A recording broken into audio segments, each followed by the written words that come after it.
নমস্কার। আজকের বৃহস্পতিবারের প্রন্ত বেলায়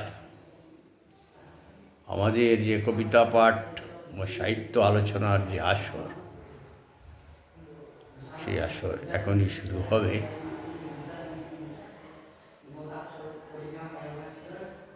প্রতি বৃহস্পতিবার বিকেল 3টে থেকে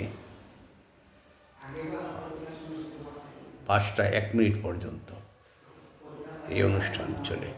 এতে কয়েকজন অংশগ্রহণ করে বিভিন্ন কবি সাহিত্যের কবিতা পাঠ করা এবং আলোচনা পর্বটা চলে। সাথে কবি সাহিত্যিকদের সম্বন্ধে সামান্য আলোচনা করা হয়।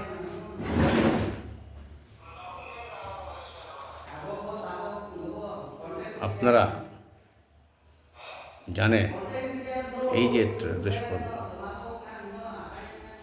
আমি সুজিত দেব সাহিত্য চর্চা করি, অবসরপ্রাপ্ত শিক্ষক। আর একজন সেই সুবাদে আমি আজ প্রথম যে কবিতাটি আলোচনা করব তা হল কবি নীরেন্দ্রনাথ চক্রবর্তীর, আমাদের বাংলা সাহিত্যের অন্যতম সেরা কবিদের একজন নীরেন্দ্রনাথ চক্রবর্তী। ওনার জন্ম 19 অক্টোবর 1924 ইংরেজি। জন্ম 19 অক্টোবর 1924 ইংরেজি। মৃত্যু 25 ডিসেম্বর 2018 ইংরেজি।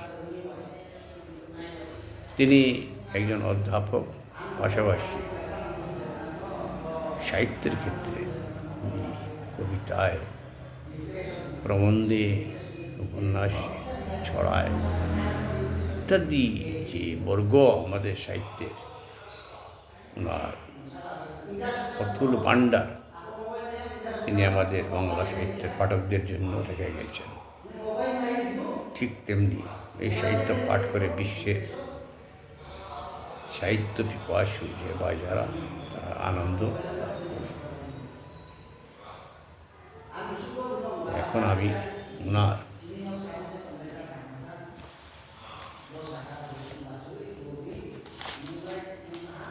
কবিতাটি হচ্ছে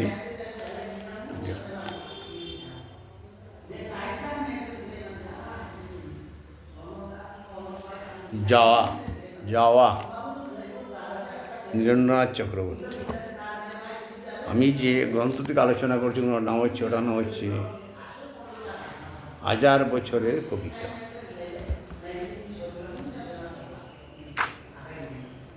সম্পাদনা করেছেন, প্রধান সম্পাদনা করে হচ্ছেন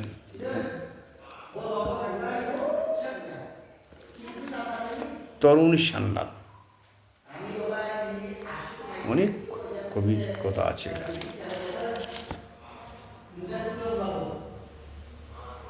যাওয়া, নীরেন্দ্রনাথ চক্রবর্তী।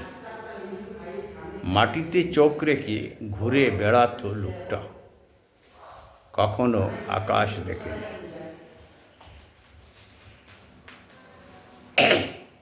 এখন খাটিয়ার উপরে চিৎপটাং হয়ে সে শুয়ে আছে আর আশ মিটিয়ে আকাশ দেখছে।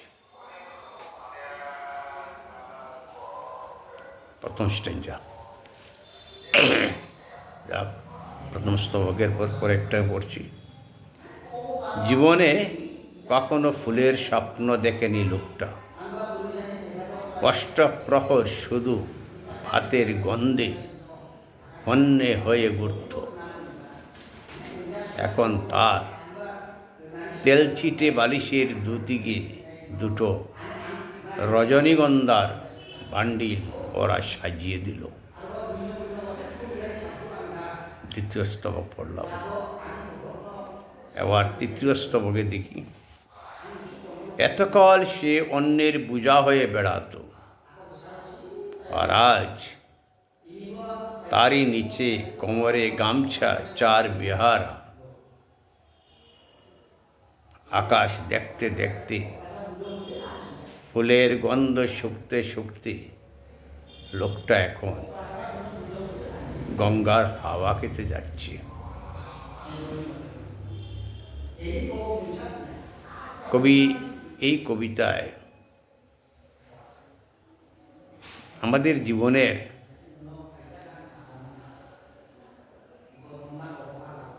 যে বৈপরত্যটা, একদিকে আমাদের জীবন এবং মৃত্যু, বেঁচে থাকার লক্ষ্যে কাজ করে যাওয়া এবং মৃত্যুর জন্য অপেক্ষা করা। কবি এখানে একজন লোকের মাধ্যমেই তিনি মূলত প্রত্যেকটি মানুষের কথাই তুলে ধরেছেন,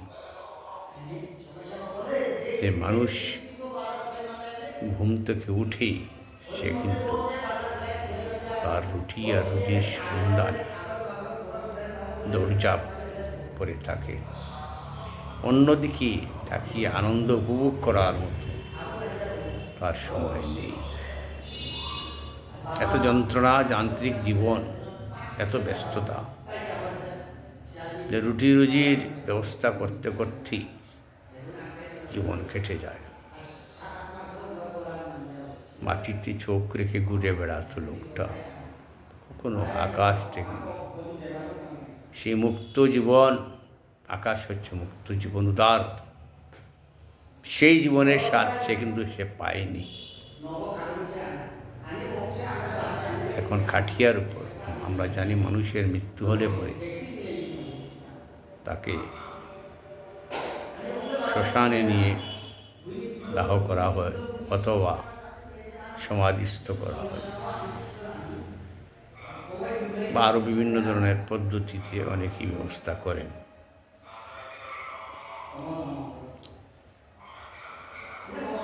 বর্তমান সময়ে আমরা অবশ্য দেখি সবাই গাড়ি আছে, যান আছে, সবাই যান আছে। একটা সময় মানুষ এরকম খাটিয়ার মতো একটা তৈরি করে সেখানে সে সব দেহটাকে রাখতো, তারপর বহন করে নির্দিষ্ট স্থানে নিয়ে যেত। এই লোকটা কিন্তু কোনো ফুলের স্বপ্ন দেখেনি। ফুল সৌন্দর্য এবং তার যে সৌরভ, তার যে গন্ধের ছটা, এই যে পৃথিবীটা এত সৌন্দর্যময়, মানুষ আরও সৌন্দর্যময়, প্রতিটি বস্তু আরও মধ্যে যে সৌন্দর্য আলো বিরাজ করে, সেটা কিন্তু এই ধরনের ব্যস্ত মানুষ যারা সকাল থেকে সন্ধ্যা পর্যন্ত কাজের তাগিদে তোলপাড় করে, তারা স্বাদ পায় না। অষ্টপ্রহর দিনে রাতে ভাতের গন্ধে হন্য হয়ে উঠত ক্ষুধা, আমাদের ক্ষুধা নিবৃত্ত হয় ভাত, সে তার গন্ধে, সে ভাতের গন্ধ নেওয়ার জন্য সে অনবরত ঘুরে বেড়াত। এখন মৃত্যুর সময় দেখবেন যে বালিশে তাকে শায়িত শুয়ে রাখা হয়, সেই বালিশটা তেমন মূল্যহীন একটা বস্তু থাকে। এখন তাকে ফুল দিয়ে রজনীগন্ধার ফুলের যে সৌরভ চতুর্দিকে ছড়িয়ে পড়ে, সেই ভান্ডিল তার মাথার পাশে দুপাশে রাখা আছে। সে অন্যের বোঝা হয়ে বেড়াতো,